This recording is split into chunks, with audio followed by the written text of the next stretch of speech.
Good evening, everyone, and welcome to Monday's June 5th meeting of Instructional and Policy Student Achievement. We're going to call this meeting to order at 4:32. Has everyone had the opportunity to read the meeting minutes? If we have any questions? No questions? All right, we'll turn it over to Dr. Caver. All right, good afternoon, everyone. Thank you so much for being here this afternoon, first Monday in June. The first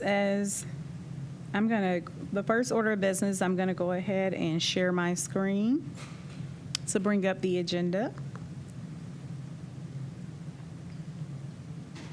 All right, as Mr. Alexander has already stated, the first agenda item is the review of the minutes from the last meeting, and those are there for everyone to view, but I will pull them up briefly. Again, last time we had Dr. Lash and Mr. Motter here with us, and we definitely talked about the Family Resource Center, and we also talked about the social studies adoption. So again, those are the minutes, and there were no questions on those, but you can review those. So for today's topic, let me first say that there are no business affairs items that I needed to bring to your attention at this time. So that's a first, but I don't have anything on there that we need to discuss. But I did want to use today, as we are getting ready to start all of our summer programming, I wanted the opportunity to go over with you all our elementary summer school programming that is about to begin. And I have our interim director of elementary education here with us, Mrs. Carter, and she is going to go over a PowerPoint with you all. All right, Ms. Carter. Awesome.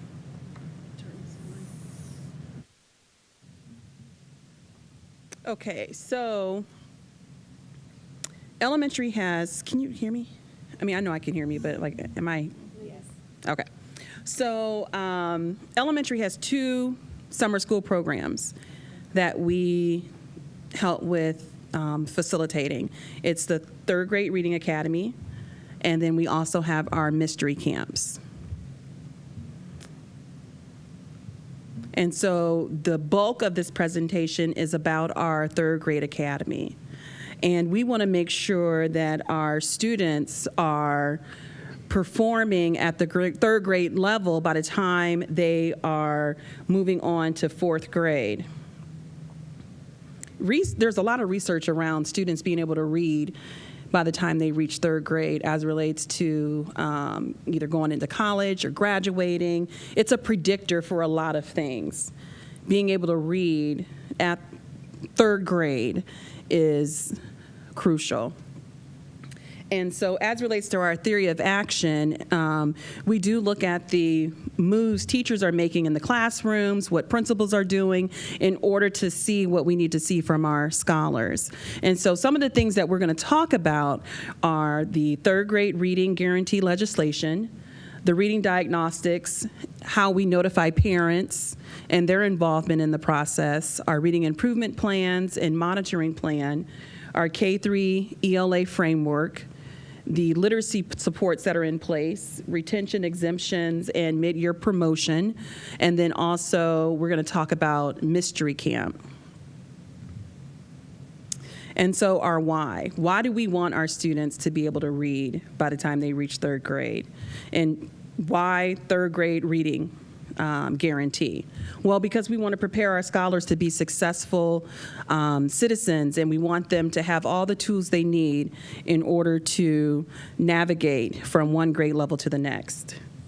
Ultimately, we want students reading at the third grade level because students who are reading proficient in third grade are 5 more times likely to achieve college and career readiness than students who are not reading proficiently by the time they hit third grade. And so the K-3 literacy component, which is a part of the district's report card, looks at how successful the school and district are at getting struggling readers on track to proficiency in third grade and beyond. And so as it relates to our K-3 literacy report card. At the beginning of the school year, we give our kindergartners the KRA, which is the Kindergarten Readiness Assessment. And so in the fall, when they are first graders, they're going to take the iReady assessments, and we're going to look at those students who were not on track for KRA, and we get points for them if they're on track when they take that fall iReady assessment. Same thing with first grade.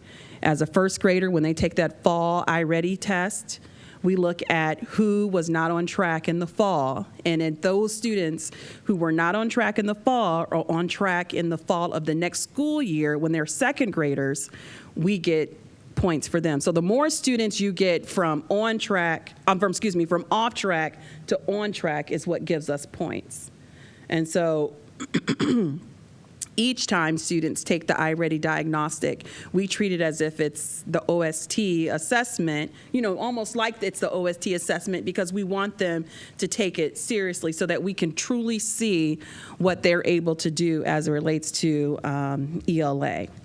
And then when we are talking about third graders, students who were not on track in reading at the beginning of third grade, who score proficient on the third grade ELA assessment for OST, we get points for that.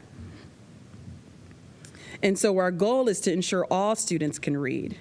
And again, college and career readiness begins now. And so, we're starting to infuse more of college and career readiness and activities within our elementary building. And then the target, early intervention support for at-risk K-3 students. So we are literally looking for students who are not on track, who are not showing that they're able to meet the reading standards at each grade level. And if they're not, then we want to make sure that we provide them with the proper supports. And so by September 30th of each year, we make sure that we've given the iReady diagnostic, and then we've identified students who are not on track. And if they're not on track, they're given a RIMP, a reading improvement plan. And that's for kids K through third grade. And then all students K to 3 take the iReady, actually all students K to 5 and actually K to 8 take it, but today we're just specifically talking about K to 3. They take the iReady diagnostic. And so say, for instance, you have a student that scores below the cut score, and we identify them as not being on track. They get a reading improvement plan, and then we have a meeting. But we actually have this meeting for all parents. Even if their student is on track, we invite all parents so that they because you may be a kindergartner that's on track, and then first grade, something may happen. So we want to make sure that we're constantly keeping parents aware and notified, what happens by the time they get to third grade. Because a lot of our kindergartners and first graders struggle with attendance. And of course, attendance and achievement is connected. And so the importance of making sure that our parents understand the seriousness of third grade reading guarantee is crucial, so that they understand that you need to have your child at school so that they're not missing their intervention if they need intervention, and that they're getting instruction in order to show growth. We want our students to show a year or more growth each school year, but in order to do that, you need to be at school. And so each school holds a community meeting that talks about third grade guarantee. And then here are the cut scores for the iReady. So if you are a kindergartner and you don't have a 332 or above on the iReady, then you're someone that would be put on an improvement plan. And we would have a meeting with the parent would sign off on it, and then we revisit that quarterly. And we monitor the student's progress. And so with the reading improvement plan, it has to be created within 60 days for students who are identified as not on track. And so if you have a student that enrolls after the September 30th date, then it is the district's responsibility to make sure that they give the student an iReady assessment so we can identify whether or not they're on track or not on track, and they have to be given an improvement plan within a certain time period, within those 60 days. And so students can come off of rent by testing on track the following fall or by scoring a 700 or above on the OST. So a lot of time, when we first started having to do reading improvement plans, it was a constant reminder for our educators to say, hey, you have to keep them on the reading improvement. Even if they scored mid-year, you score and you meet the cut score mid-year, you still stay on an improvement plan for the entire school year to the next school year, okay? So we want to continue to monitor them to make sure they don't fall back, right? So that's the reason why they're still on that improvement plan to the end of the year. Plus, it's Ohio's it's mandated. But it's a good mandate for the simple fact that you want to keep your eye on that scholar so that they continue to make progress. And so here is our ELA framework. And students in kindergarten through second grade receives 180 minutes of ELA instruction. And our ELA instruction involves reading, language arts, writing, and a speaking and listening component. And we also want to make sure that we're being culturally responsive within our pedagogy, within the classroom as well. And our new curriculum lends itself to being culturally responsive. And again, this is the first year that we've implemented our new literacy program, and we're continuously working on making sure that our educators are perfecting their craft and learning from each other as it relates to making sure their instruction is providing the outcomes that we want to see from our scholars. And so there's a lot of conversation right now around our new curriculum and how do we make sure that what the science of reading and good instruction around writing, read alouds, all those things are happening, phonemic awareness, all those things are happening in the classroom. And so some of the things that we're talking about is doing some learning walks with our principals, because our principals receive the same PD that our teachers receive. So by the end of the school year, the principals have to have their letters certification, just like the teachers have to have it, go through it, because we have to know what is it that we're looking for. Where do we push as it relates to when we're providing feedback for our walkthroughs? How do we provide guidance? And then how do we identify the trends as it relates to differentiating instruction for staff in the building and staff across the district? So that's the importance of the learning walks. And then at some point in time, we want to make sure that the teachers are getting into each other's classroom and providing feedback to one another as well as it relates to the implementation of our literacy program. And then A reading walk, you said? It's learning walk. Learning walk. Explain that a little bit more. Oh, okay. So it's basically when you have a group of people that have a set of look-fors.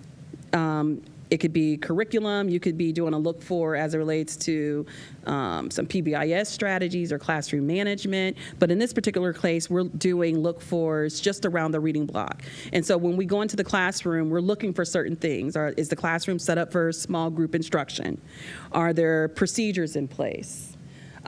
Is there equal dialogue between the teacher and the student, or is it just the teacher just doing the talking in the classroom? And so learning walks, you would have to identify specifically what is it that we're looking for so that we can calibrate and come back, because we want to make sure that we all understand what good instruction is. And it's to help with identifying trends as it relates to what's good happening in the classroom so that we can keep it and make sure that it's sustainable. And then we want to identify those areas that may need attention. And I just put the 3-5, so you could just see the difference between the two. So the 3-5 literacy block is 135 minutes. So it's a little shorter. I mean, it's still long, but it's a little shorter than the K2 literacy block. Okay? So the supports that are in place that address our K2 literacy, during the school day, we have programming West Virginia phonics, which is a targeted and intensive tier support. And it's an explicit instruction for phonics. Same for phonics for reading. Explicit instructions for phonics that we're seeing results, okay? Extended day programming, Akron After School programming. So after Akron After School tutoring, at-home programming, SEI, Key Steps to Reading Success program. And I did forget to mention, we do have a pre-K program as well. We have 10 classrooms that SEI supports. And so we'll have 10 classrooms that have Spark, which is the Get Ready for School program. And so it's for our incoming kindergartners, which is a nice transition for them because they'll be able to go to their school that they're actually enrolling, and they'll be able to start learning the routines and being in that environment so that when they come to kindergarten, you know, we'll have less tears from the parents. It'll be from the parents. Usually the kids are like, bye, Mom. And then we also have Bridge to Kindergarten, which is through Project Grad Akron. And those Project Grad Akron services the East and Bookville cluster schools. So we'll have a few students in our buildings even before they enter kindergarten, which is nice because students will get to know some of the staff, and they'll get to know their building that they'll be serviced in for the upcoming school year. And then we have extended year summer programming. We have our iReady Reading and Math Online, and then we have third grade Reading Academy, which starts today. Teachers did their classroom set up today, and class starts tomorrow. And so tomorrow's our first day for Reading Academy. It runs from June 6th to June 30th. Okay? And then we have mystery camps. And mystery camp starts next Monday, and it ends on June 30th. And this is actually the first year we've ran both programs simultaneously. And it happened to be the first year that I'm in this position. So we're going to all embrace the challenge and grow. Yes. All right, so retentions. This is the scary part, right? This is the part where we do not want any of our third graders to have to be retained because they didn't meet the cut score. But students who do not meet an exemption or identified cut score on the OST will be retained at the end of the third grade.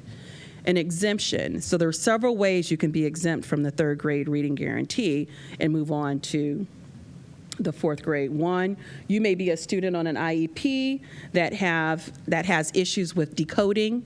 So it has to be something in there that deals with language that can make you exempt. So then we have students who are exempt because they're on IEP. You may have a student that's already been retained between the K and 3 grade level, and they had to have received at least 2 years of intervention. And then they can move on, so that's an exemption. Another exemption is if you're an ESL student and you've only been in the country for less than, it's 3 years. So after 3 years, you have to pass the test. So if you've been, so all my students who've been here since 2019 school year, they do not get an exemption. They have to be able to meet that cut score. And it's pretty challenging because our numbers are pretty high because this third grade class is the third grade class that were out because we were remote for COVID, right? So those numbers are it's a little higher this year, numbers that we're not used to seeing with our third grade. Required, what are some other exemptions? I brought my notes here for you. I think I listed them all. At the main ones, the majority of the scholars must meet the actual expectation. Yeah, the majority of people have to meet the cut score for either the iReady or the OST. So the required cut score for OST is 700 or higher on the OST proficiency, 685 or higher on English language arts scaled score, or they can have a 47 sub-score in order to move on to the fourth grade. And what happens is on the report card, because I get a lot of calls, it says assigned for my student. And well, the reason why it says assigned on the report card and not promoted is because they met an exemption in order to move to the 4th grade. So in order for your report card to say promoted, you've got to meet one of the criterias for the OST. It's, yeah. Oh, here. So we got our cut score for alternative assessments. You have to have a 5.10 or higher on the iReady. Previously retained with 2 years of intervention, ELL, students with disabilities, and then if you're alternately assessed. So those are for our students who are multiple disability students who have multiple disabilities, or it might be one of our Achieve students who are on the end of the spectrum. They have higher needs than some of their peers, which may end up having them to be alternately assessed, and then that is an exemption for those students. But say, for instance, we have a student that doesn't meet the cut score, doesn't pass the OST, doesn't meet the score for iReady. Well, there's options that the district can consider as it relates to that particular student. And this is one. They could get a mid-year promotion. Students may be considered for advancement to 4th grade based on additional data points, and it's determined that the student is reading on grade level. So even at the end of the school year, if we see someone and they're making progress, slow, steady progress, and then by mid-year, if they're showing that they're reading on grade level, then we can go ahead and promote them to the 4th grade. Another option that we can do is they can still move to the 4th grade, but they're in 3rd grade reading. Okay, we've never done that before, but we are talking about possibly looking at some other options for next school year for some of our scholars that we have some concerns about. And so in 3rd grade, just to let you know where we are right now, 50% of our 3rd graders ended up on grade level or above. 56%, as it relates to iReady, ended up on grade level or above. 18% were 1 grade level below, and then 26% were 2 or more grade levels below. And the one thing that I like about iReady, it is a really strong correlation to the OST. It gives you a lot of information. And this is mid-year. And so at mid-year, 38% of students were projected to be proficient at the end of the school year. Were projected to be proficient on the OST, excuse me. So 38% of students were projected to be proficient on the OST, but this is from mid-year. And I pulled mid-year because the end of the year is going to show you where they're going to be next year, right? And this is for students who meet their typical growth.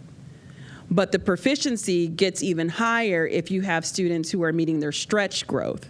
But I just pulled the typical growth, and 38%. And so currently, with our preliminary results that we received from ODE, we have 40% who are proficient. So that's pretty close as it relates to the prediction that iReady had for our scholars.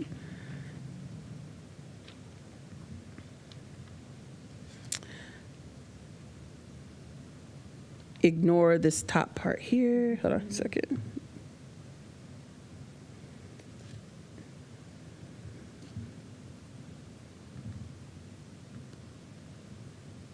Let's just change this to make this right.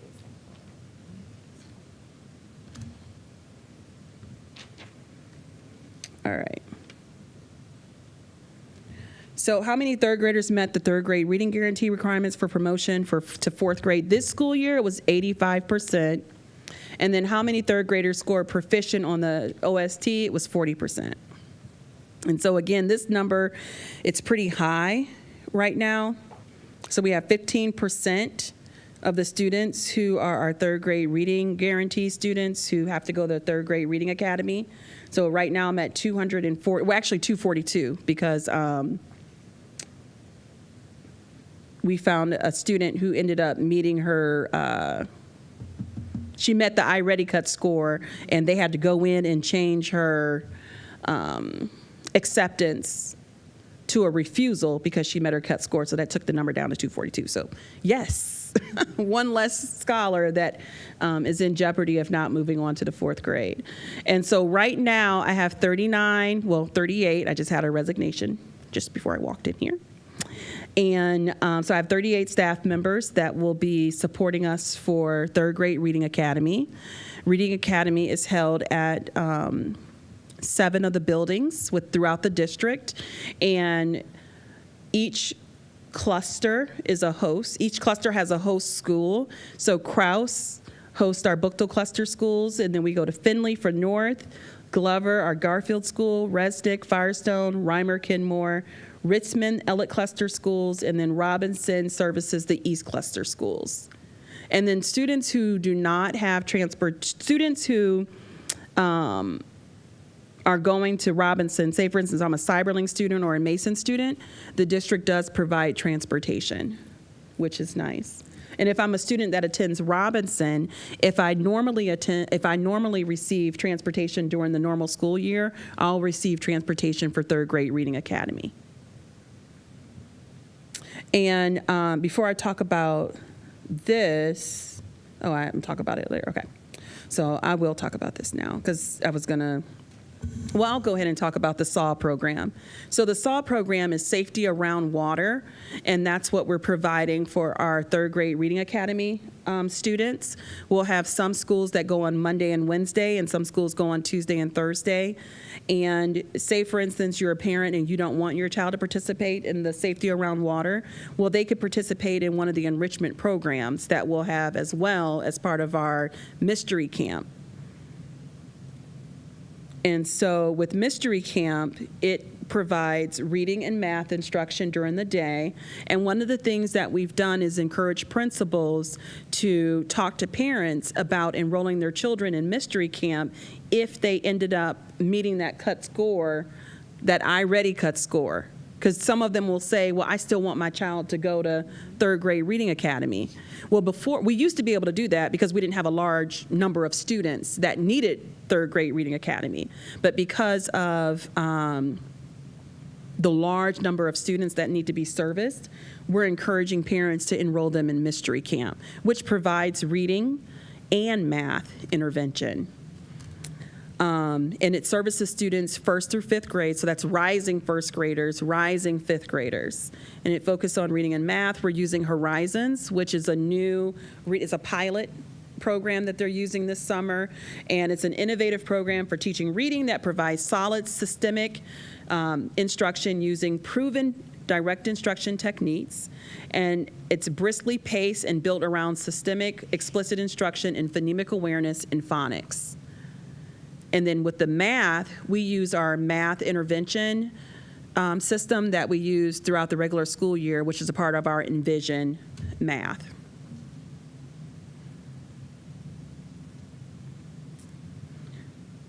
And then with Mystery Camp, it's from 8:30 to 1:30, and then parents have the option to sign their students up for enrichment, which ends at 4:30, which is it's nice for our parents, and then it's also nice for our scholars because they're busy just developing themselves socially and academically throughout the summer.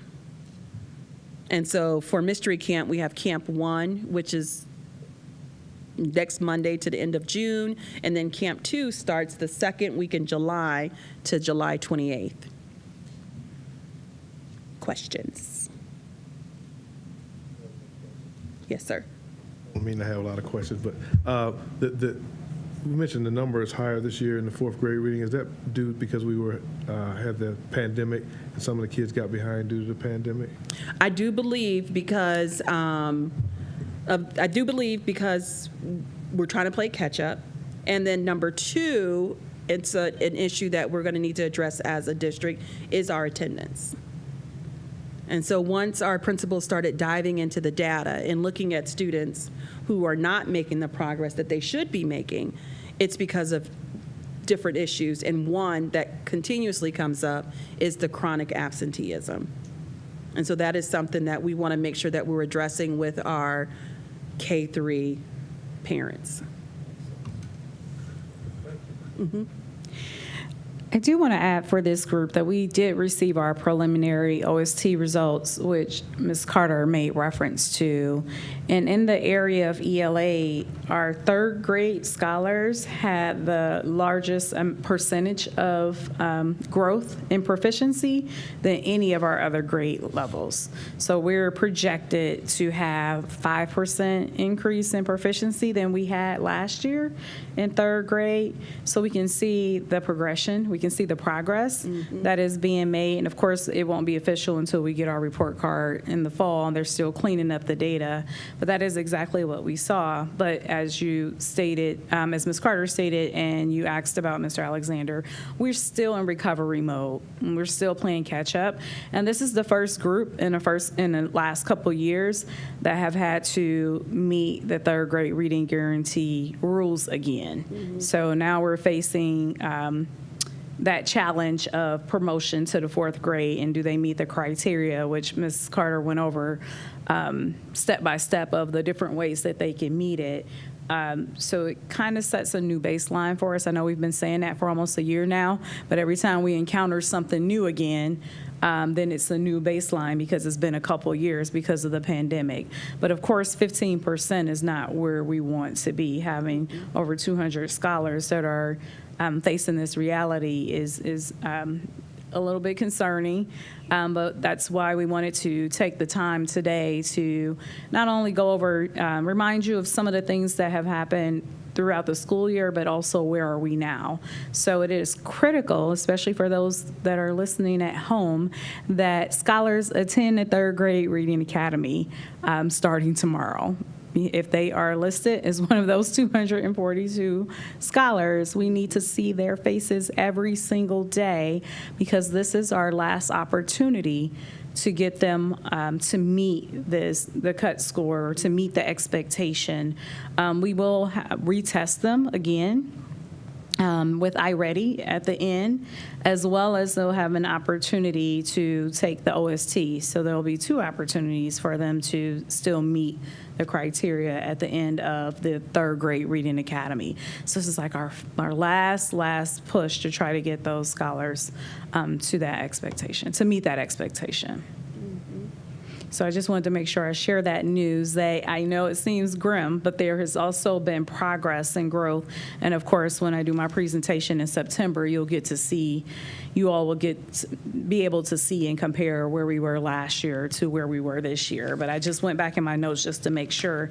And I was like, even though it looks like the third graders this year overall in the district scored 5% better at the proficiency level than where we were last year in ELA specifically.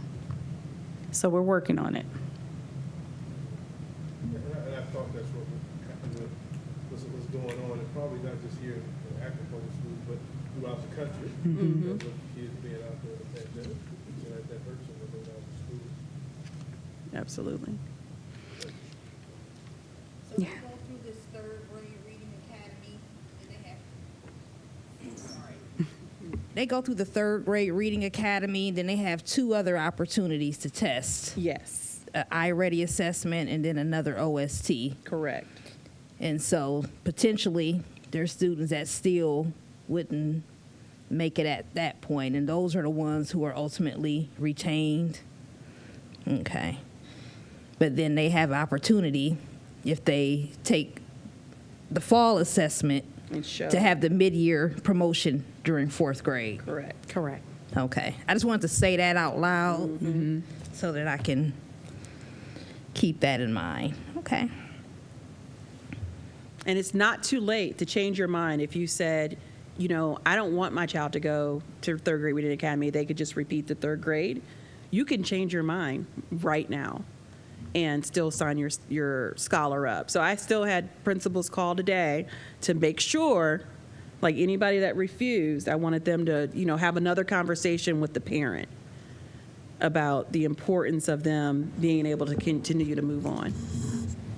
Talk me through the choice a parent would make to retain a kid as opposed to, Moving them on? yeah. Some parents feel like my child is just not mature enough. Well, they started kindergarten early anyway, so he'll still be age appropriate because he started kindergarten early, but mostly for that reason. Or sometimes, I mean, I have had it where people are like, well, we're going on vacation. It's like, well, does he have a family member, or does she have a family member they could stay with? So there's different reasons, but mostly it's because they feel as though they need to be retained anyway because they're immature or they started kindergarten early and they'll still be on track with their peers.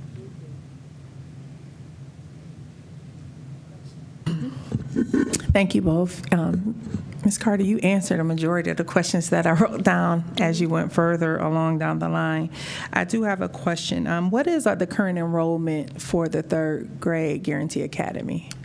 We have 221 right now. Okay, so a majority because out of the 242. Out of the 242, we Okay. have, 221. So okay. we're still trying to Get that. find parents, and we're still trying to talk to parents about you want to take advantage of this for your scholar. Okay. So that, oh, I'm sorry. Go ahead. And then do we have like an because I know we talked about the various programs and how are we keeping attendance and tracking how often the students are coming to the programs. Do we have something like that in place for this? Yes, so they are expected to attend, well, they'll get a satisfactory if they attend if they only miss 2 days Okay. of the program. And if they miss more than 2, then does They that get put them back in the cycle what Ms. Autry was discussing where they would have to do the multiple tests? Or would No, they still they'll be able to? as long as they're coming, so they can still miss 3 and still take the assessment. Okay. But they can't show up for 2 days, and because you have to show that you've had some intensive intervention. Okay. And I have other questions, but do you want to go, Ms. McKittrick? Just to piggyback a question, so that handful, the 20 or so kids who haven't signed up, how many of those are kids whose families want them to repeat third grade, and then how many of them are we missing? We just can't get to. Right. So I would say out of those, the 21 that still need to sign up, we had a few that were able to get them enrolled. So I'll run that report again tomorrow morning. So every day we're running the report because the number continuously changes. But as of right now, 4 students right now, parents have refused. And then the others, we're just trying to, the majority of the others, they've been absent, like for months. We're just looking for them. We're trying to catch Or them. you'll go to the home and there's no one still living there. So now we're trying to figure out how can we withdraw them from the time they started, as long as all the steps were in place as relates to the attendance success plan, you've done paperwork to JDC, you've done all the truancy stuff, then we want to see if we can get them off of our enrollment so it won't impact that particular building. But it'll still affect the district, but not the building. We want to take the proper steps to find them and then Right. follow the rules to determine are they still truly enrolled in Akron Public Schools. Thank you. Additionally, how does being assigned in the third grade impact them in high school if they struggle to pass the state test? If exempted, is the let me start with it because I have another part of that question. So those kids who get assigned Yes. in third grade, and then they get to high school, how then, excuse me, does that impact them for the required tests on a state level as a high school senior to receive a diploma? So we do have 4th grade reading improvement plans for students who are in the 4th grade who didn't meet that cut score for the OST. And so we have the 4th grade reading improvement plan where we're still doing the same thing that we do for K to 3 as it relates to identifying those students who may need high dosage tutoring. and then progress monitoring, and then making sure those interventions are in place so that we can make sure that we're seeing that ELA growth with students who received a sign on their report card. And it should just continue throughout each year. So in middle school, they should be doing the same thing as it relates to making sure the proper supports are in place And that's for our scholars. I'm sorry, you answered, that was my next question, because I guess my question is, how are we following and tracking students as they matriculate through the district, even if they switch clusters? Because you have a lot of students that may transition home, living circumstances.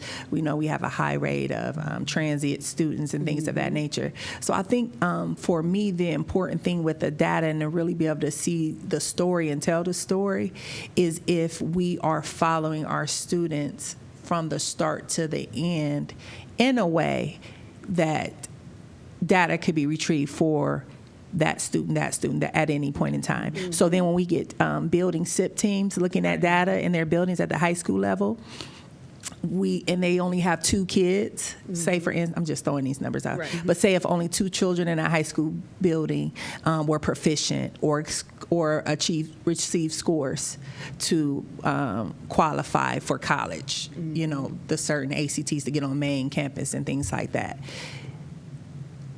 How will we not, how can we know that before senior year? Right. And, Yeah.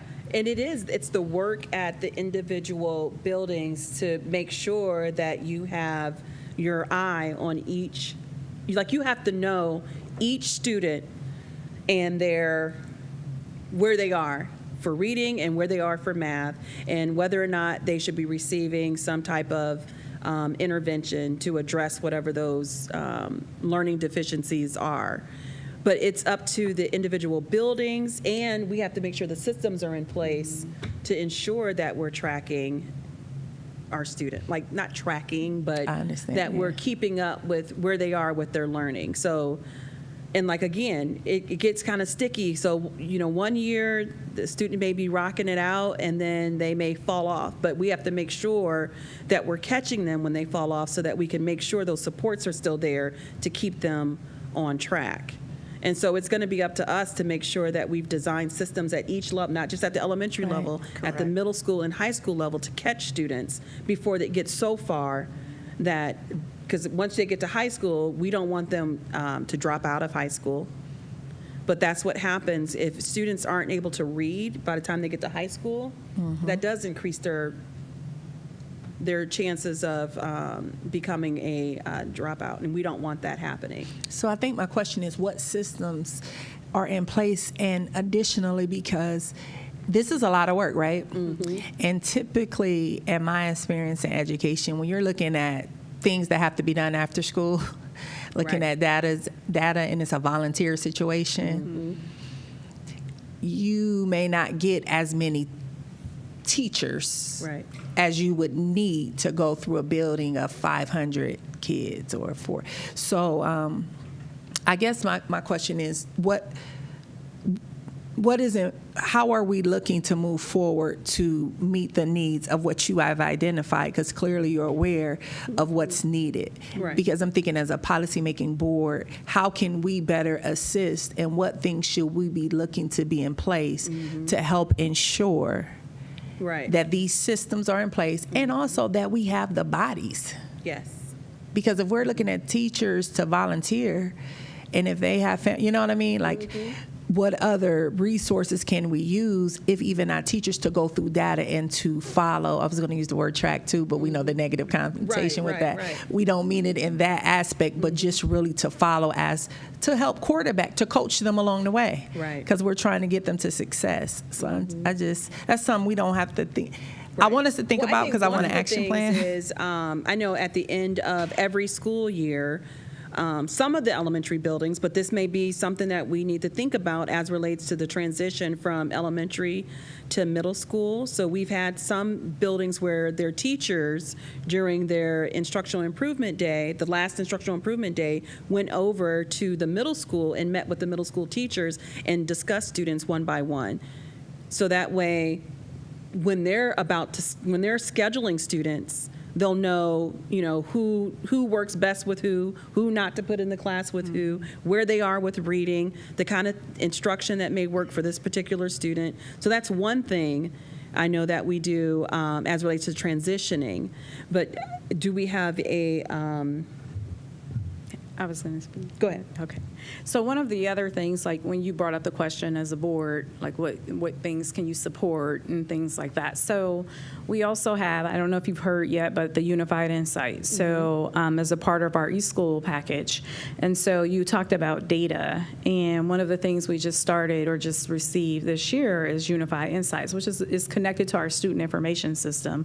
And the reason that it's so important and that our staff members learn to utilize it is that it'll have the history of the child and have things in there. So it's a data management system that'll have their attendance, that'll have their behavior, that'll have their test scores from all the way back all the years. So you brought up a good point in that if a scholar, we know that the research already tells us that if they're not successful at reading at the third grade level, that there are these other factors that Ms. Carter started out at the beginning about their chance at graduation, their success in going on to college and things like that. So there are many national research studies for that. But in terms of tracking our own scholars and looking at our own information with systems like when we approve a purchase for Unified Insights or for eSchool, then we know that we're putting things in place so that now we can look for ourselves to see where Scholar A, who's now in the 9th grade,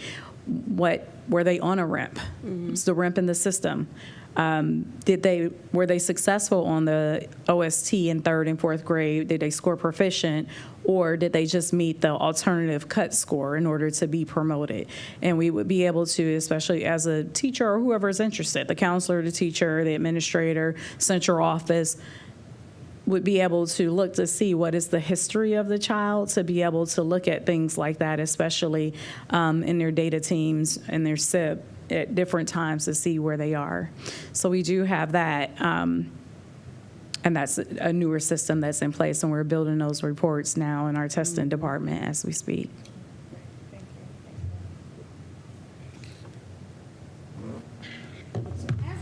Now, though, that work of monitoring those students along the way, that work falls in the lap of principals.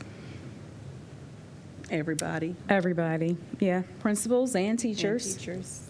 When you have a scholar coming into to your classroom, and that's part of planning instruction as well. You have to look at the data and see where they are. As Ms. Carter was talking about differentiating before, that's all a part of the planning process, is looking at the data to see what are the skills, what are the gaps that a scholar may have, and knowing that our children come from everywhere, and we have in one classroom, you could have children all the way across the spectrum in terms of where their academic levels are. And so those are the types of things that we talk about when we talk about using data to drive instruction, or if you've heard that term, or if we talk about instructional planning, or when we talk about our professional learning communities or the Ohio Improvement Process. All of that is about using those test scores, using test scores from formative assessments that the teachers are creating, or summative assessments that we create at the district level. Like, all of that is a part of the instructional planning process to determine what are you going to teach them, what are the gaps, so what skills do they need. It's a hard task, but for sure. Yeah, and to your point, and I speak from a lens of being in these weeds, like professionally. And the larger the building gets and the district gets, you're dealing with classroom management, behavior issues, safety issues, which are all fall on school administrator and teachers. And so, and this is not making any excuses, because the goal, right, is supposed to be to educate first, right? And so we look at data to drive the instruction, to see what should I be teaching on, where did my students fail, how did they achieve on this math assessment, they didn't do well, 80% of them failed, right? So I need to reteach and rethink the instruction. I believe when we look at districts like lowly performing on standardized tests, it's just a snapshot. But as we go on and we see trends of low performance, I believe is giving more than a snapshot when we have this, if we can look at the continuation of the children. But when I was asking, because I know budget and how can we better assist buildings, because a building administrator and even teachers, there's only so much time in a day. And I'm just wondering, when you're getting, when you're getting in the weeds of data, it's easy, like when we're administrators, like on this level, because that's what we're not dealing with parents cussing us out or stuff coming in the building, the threat of a gun outside, a teacher complain, or, because that stops everything. On top of, I still have a life or my own family. And so when I'm talking about systems in place and supports, thank you, because yes, the unified insight, because that's something you can pull, but what great teachers do differently, what great administrators do. I might do that on a Saturday. Then you got someone say, I'm not at work. And they're not wrong for that, but we can't regulate and control that. So I like to focus more on things that is within our control. Right. And what does that look like? Like, this is something, the insight, but then, I don't know. I know what I'm saying, but I just don't think it's all a part of the work. So like, we're having our iReady data chats now, and like, I'm asking like, what's your, now what? Right? And so I'm looking to see, how are you going to use your end of the year results to start your year off next year?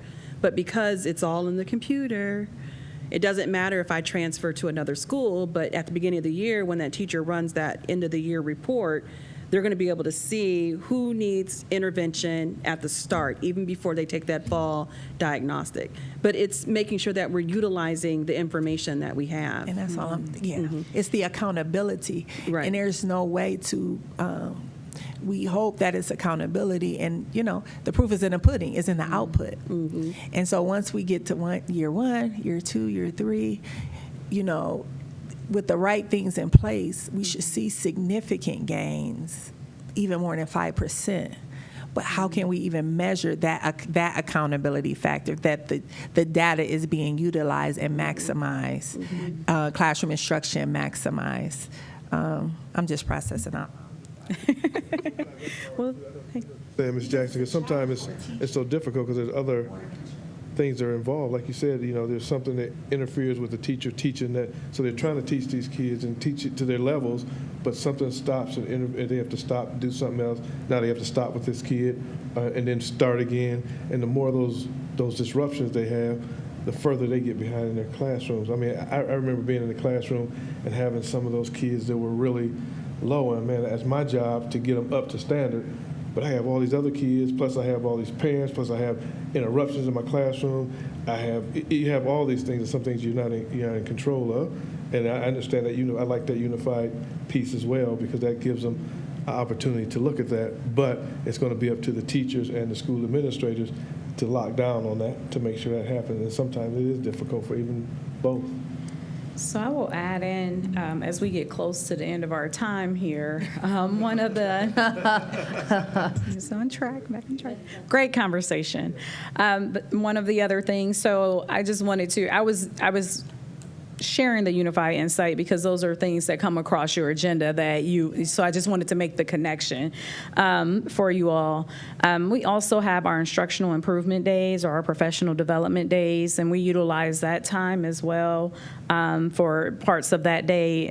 Sometimes as a part of professional development is to actually analyze the data and to review the data. So those are the days when the teachers are at work, but the scholars are at home. So we always have that piece in there as well. Of course, we have those a few times a year, and they are strategically placed so that, for instance, when we first get our data, so you'll see one in September.